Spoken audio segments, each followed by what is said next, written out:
Well, it was good to get on the road for the first time, going against a solid team in Southern. They'd kind of had some really challenging games before that, and they gave us kind of all we wanted. Uh, it was just, anytime you get on the road, it's things are different. Making sure you got all the stuff that you need and packed on the bus, because once you get on there, that's just kind of how it is. And obviously had a couple good weeks, a couple good days of preparation following that. And then Tech got us on Friday and Saturday, and then we ended up playing a little bit better brand of baseball on Sunday, and that was a good win for the boys, and against a good team. I mean, they were nationally ranked for a reason. I know they kind of had a little skid, but you'll see that team in the top of Conference USA when it's all said and done.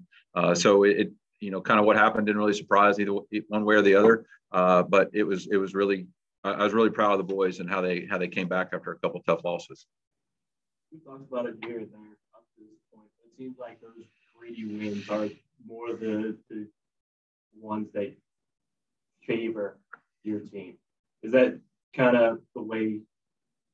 I don't know how to phrase this, but is that more like how y'all would like to play? Is those gutsy, grinded out types of games? Well, I know those close ball games. You want to be good in those. I mean, that takes character to win those. It takes character to overcome a tough one.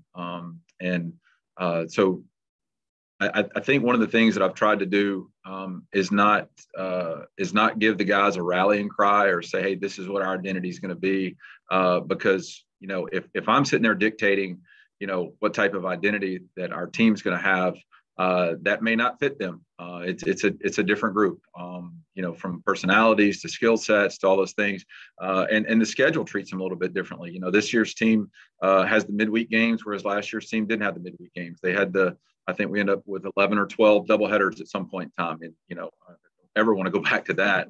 But this team's just a little bit different than. But I think they all have some commonalities with those things, but anytime you've got character, after a couple of tough ones, where the team just kind of soundly beats you, and then they kind of ambush you, and you're playing from behind the whole time. A lesser team would have kind of rolled over a little bit, and but the boys didn't. We had a tough game. It was stressful, all nine. So again, for that, I was really proud of them. I haven't seen him today. I know he was. I think we got him out of there before it got worse, which I think was a very mature thing for him. He was genuine and honest. We told him before the game we're okay with him playing a little banged up, but said we didn't need a hero today. We haven't even got it. We just barely gotten halfway through the pre-conference season for us. So I mean, I think he's in better position than he was this time last week. We'll keep him on the full 7-day rotation to see if we can kind of get him back, get his work in, see how he responds. I thought Josh Paul did a great job in working with him from all the stuff that he had to do from a preparation standpoint. And I appreciate Ty, trusting us and trusting Josh and going through that. So I think he'll be fine, kind of long term.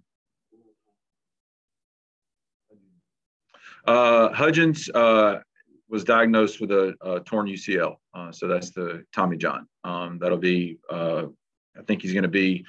Don't know when it happened. We just know the MRI confirmed. I don't know if it's a full tear, but it's at least a partial tear. But I know he's had one evaluation. I think he's going for a second.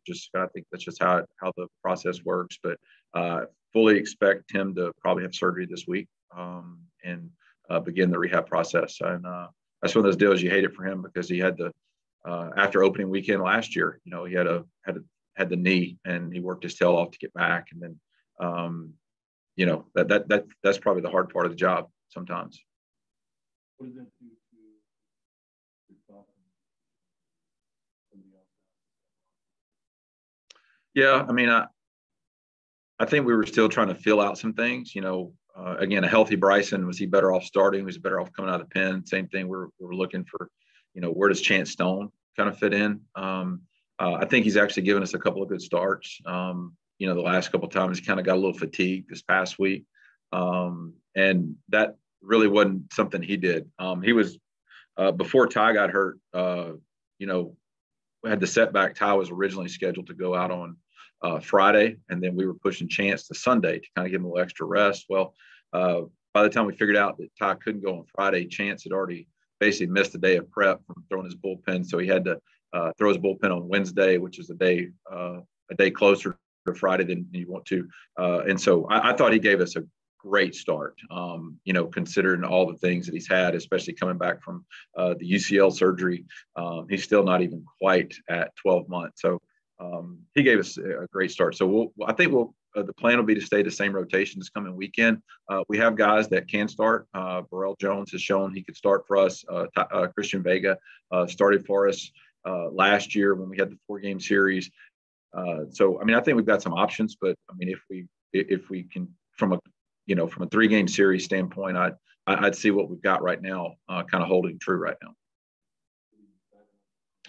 I haven't. I mean, mainly I just want to kind of do a check on guys. I know Burrell and Christian, neither one of those guys pitched yesterday or pitched this weekend, but they both pitched last Tuesday. So you're going to see them. You're going to see the guys throw. It's going to be a bullpen game. Who we start, I don't know yet.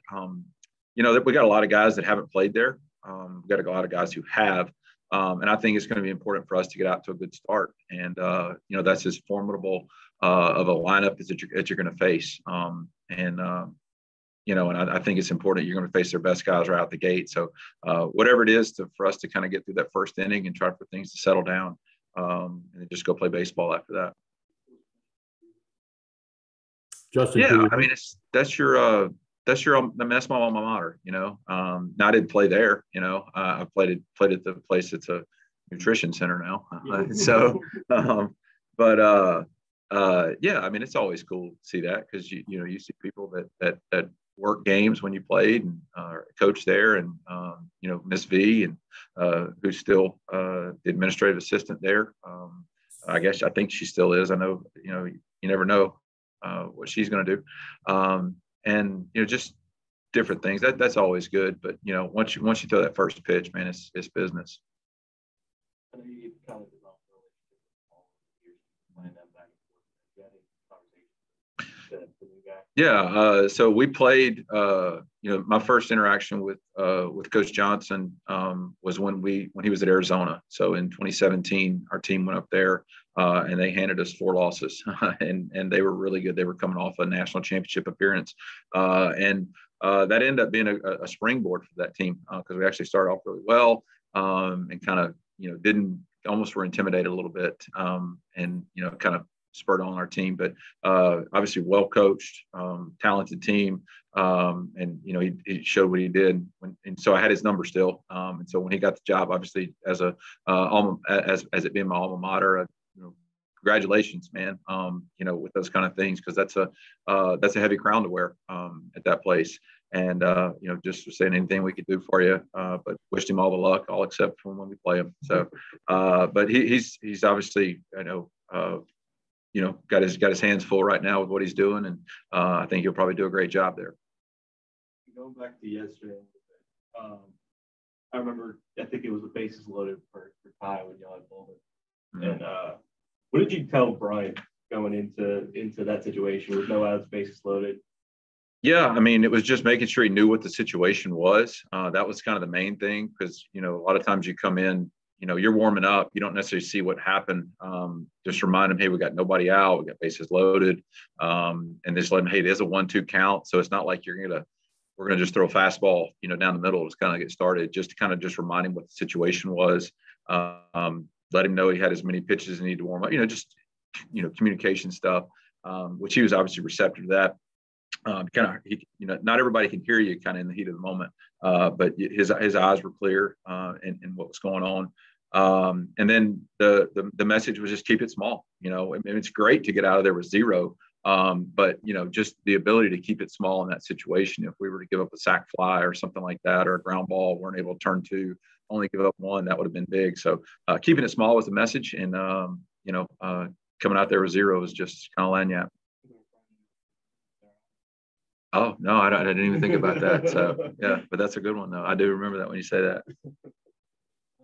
Bullpen got beat up the first 2 find a bridge.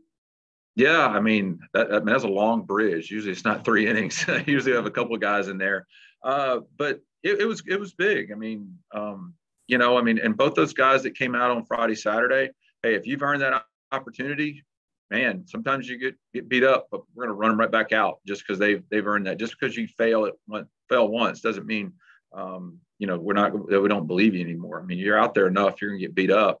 At some point, it's how you bounce back. But that was big. I mean, the game was I wouldn't say in the balance, that early in the game, but the wind was howling out like it was, and that game could have went a lot of different directions at that point.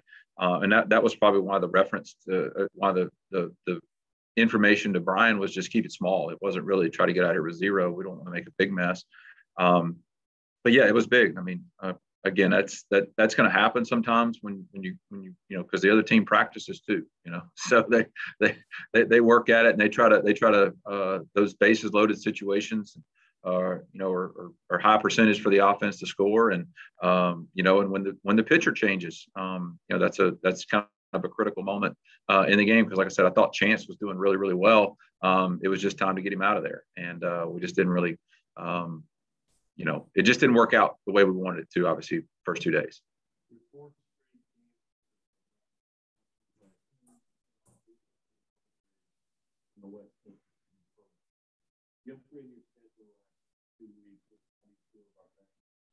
Where does that place you? Well, I think from a scheduling standpoint, I don't think anything's really surprised us as far as where we've been challenged and where we haven't. And I think it's kind of given our team an opportunity to find itself and learn how to compete in those against, whether it be equal competition, maybe somebody you're a little bit better than, somebody who's a little bit better than you. You're always going to have those things. And it's just, again, the whole pre-conference is trying to get you ready for a conference and what's going on, because you can see with what HBU went on the road and beat a ranked team 3 out of 4, and so we know that's going to be a dogfight and it's going to be a sprint come conference time. So I think the next stretch, obviously beginning with going on the road at Southern and having a good team in Louisiana Tech coming in, and obviously continue LSU, Cal State Northridge, Columbia, UL. And then Eastern Illinois, all before we get, so I think this stretch is going to be good, because I think you're going to see an opportunity for us to be focused, because every game is going to have a chance to be tight, coming up. So I think it's going to be important for us to play well, for us to come out hot, and just see kind of how this team continues to learn how they win baseball games. I don't know if, I think our lineup's still a work in progress. I think you can kind of, get an idea that there's 6 or 7 guys that are kind of going to be there every day. We've had some guys kind of step in and do well with their opportunities. Braden Duhan had a good weekend. Jordan Yates has been swinging the bat well, but he didn't play all weekend. He had a hamstring issue. It's kind of been one of those things where and Andrew Gonzalez kind of got banged up, from catching standpoint on Friday. Ball had hit the top of his hand on a foul tip. It was kind of a tough, kind of just one of those catcher injuries, things that happen. So we're kind of navigating some of those things, and trying to navigate through the schedule and those things. But we'll see. I mean, I think I still don't think we've achieved what we can do offensively. And then, so we'll see if Peyton's going to be the right guy. I think you probably see that on Tuesday, though, for sure.